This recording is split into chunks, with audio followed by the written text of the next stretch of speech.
The world for you on 7 News this morning. Demonstrations over flying the British flag have stretched into a 5th straight day in Ireland. And you can see here riot police are using fire hoses to break up the crowds. Here you can see cars on fire as protesters clash with police. This is in Belfast in Northern Ireland. The violence broke out when Belfast City Council decided to stop flying the British flag year-round. More than 60 officers have been injured in the unrest. Some 100 people have been arrested. A helicopter crash in central Peru kills 2 Americans and 5 other people. The chopper crashed and exploded just minutes after takeoff. The bodies of the Americans and a public prosecutor have been identified. Recovery efforts are expected to resume later today.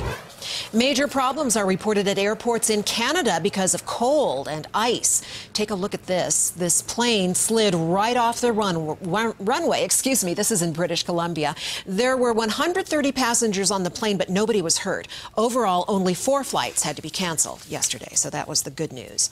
NATO is investigating after one of its British soldiers was killed by an individual who was wearing an Afghan army uniform. The Taliban claims responsibility for the attack. This is just the latest in a series of killings by Afghans in army uniforms. Last year, there were 61 insider attacks compared to 35 the year before. A second investigation into the death of singer Amy Winehouse confirms she died of accidental alcohol poisoning. An original investigation reached the same result, but was thrown out because the coroner lacked the proper qualifications. It was supposed to be the wedding of their dreams, but as ABC's Diana Perez shows us now, one newlywed couple's dreams came to a halt when the hot air balloon in which they were married crashed to the ground. Brace, hold on. Cell phone video of a beautiful sunset wedding captured something far more frightening.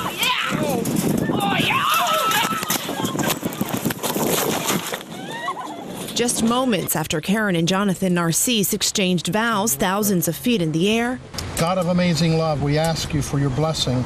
A hard landing in a stranger's backyard. On board, their bridal party and the balloon's operator. No one knew what was about to happen. Brace. All of a sudden there was this gust of wind that just came up underneath of us, and I thought, oh, we're going to go back up in the air again. And but we didn't. We kept sliding, and then we slid into the fence. The balloon then bounced along some trees. Trees start cracking. You could hear the sounds. Eventually landing on its side.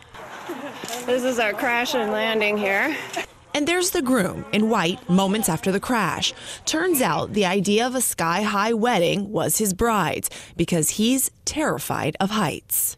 And I got enough Jesuses in to protect at least 6 or 7 generations of Narcissus. Only one person had to be taken to the hospital, and it was just as a precaution. No one else was hurt. Everyone else still made it to the wedding reception. Diana Perez, ABC News, New York.